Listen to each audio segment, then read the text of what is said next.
नमस्कार, साथ महाराष्ट्राची न्यूजमध्ये आपले स्वागत आहे. बीड जिल्ह्यातील केज तालुक्यातील यवता येथील ग्रामपंचायत प्रभाग रचनेच्या संदर्भात आज ग्रामस्थांनी प्रशासकीय लढा पुकारला आहे. रिपब्लिकन पार्टी ऑफ इंडिया आणि यवता गावातील नागरिकांनी आजपासून तहसील कार्यालयासमोर आमरण उपोषण सुरू केले आहे. नेमका वाद काय? आंदोलकांचा असा आरोप आहे की प्रभाग रचनेचा अहवाल तयार करताना ग्रामस्थांना विश्वासात घेतले गेले नाही. हनुमान मंदिर आणि ग्रामपंचायत कार्यालयात झालेल्या बैठकीच्या पंचनाम्यावर नागरिकांच्या स्वाक्षऱ्या न घेताच संबंधित तलाठी आणि ग्रामसेवकांनी चुकीच्या पद्धतीने अहवाल सादर केला आहे.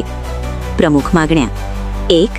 ही चुकीची प्रभाग रचना रद्द करून ती शासन नियमाप्रमाणे पुन्हा करण्यात यावी. 2. कर्तव्यात कसूर करणाऱ्या संबंधित तलाठी आणि ग्रामसेवकावर कायदेशीर कारवाई व्हावी.